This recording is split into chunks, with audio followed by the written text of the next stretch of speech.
મિત્રો કેમ છો? મજામાં? આ જો 2:38 થઈ ગઈ છે અને આજે અમે તમને ઘરનું રહસ્ય બતાવીશું. જે અમે આગલા વિડીયોમાં કહ્યું હતું કે ઘર બંધ પડી રહ્યું હતું અને અલગ અલગ અવાજો આવે છે, તે બતાવીશું અમે તમને. અત્યારે હું તમને બતાવીશ. ચલો જોઈ લો મિત્રો, આ હું ને મારી ટીમ અત્યારે ભૂતની હવાલીએ જઈ રહ્યા છે અને ભૂતનો પડદો ફાસ કરવા માટે બધાને બીક લાગી રહી છે. ગાઈસ, જો અમે જેમ જેમ હવેલીની નજીક જઈ રહ્યા છે તેમ અમારા દિલની ધડકન ધક ધક વધતી રહી છે, કેમ કે બધાને અત્યારે બીક લાગી રહી છે કે આગળ શું પરિણામ આવશે.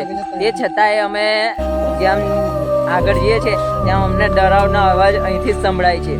કૂતરાનો રડવાનો અવાજ, ખતરનાક અવાજો અહીંથી જ સંભળાવવા મળે છે. એટલે અમારી ટીમના અમુક મેમ્બરો પાછા પણ જતા રહ્યા છે. જે છતાંય અમે હિંમત કરી અને અમારી ટીમના બીજા મેમ્બરો જે રહ્યા છે એ અત્યારે જઈ રહ્યા છે અને તમને આજે ભૂતનો પડદો ફાસ બતાવીશું. કેવું હશે એવું તમને બતાવી દઈશું. એની નજીક અમે આવી ગયા છે. અમે અત્યારે હવે નજીક જઈ રહ્યા છે. હવેલી અમારાથી બહુ દૂર નહીં.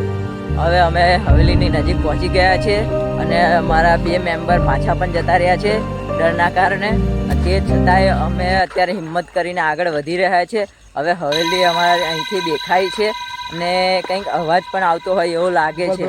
અને રાતના અત્યારે વાગી રહ્યા છે 2:38 થઈ છે. તે છતાંય અમે જઈ રહ્યા છે. જો અમારા હેતાભાઈ છે, અમારા ગોપાલભાઈ છે અને બીજા મિત્રો પણ છે. જો અત્યારે બીજા મિત્રો પણ અમુક જતા રહ્યા છે. અને જો તમે શાંતિથી સાંભળો, જો કૂતરા રડવાનો અવાજ પણ આવતો હશે.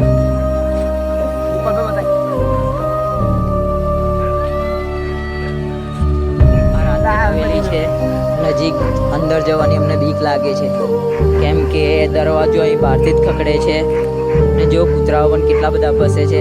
રાતના વાગી ગયા છે 2:40 થઈ છે અત્યારે. જો અમારી ટીમ પણ, આ અમારી ટીમ છે. અમારી ટીમ દળના માહોલમાં છે બધી ટીમ. જે જોઈ લો, અમારા ગોપાલભાઈ છે જે ઠેક વાડિયામાંથી આ હવેલીનો પડદો ફાસ કરવા માટે આવી ગયા છે. અમારા નિકુલભાઈ છે, અમારા બીજા 2 ભાઈઓ છે અને બીજા આયા હતા એ જતા રહ્યા છે. અમારા હેતુભાઈ આવી રહ્યા. જો ભયજનક અહીં વાતાવરણ બહુ ખતરનાક છે. હવે અમે શું કરીએ કંઈ ખબર નથી પડતી.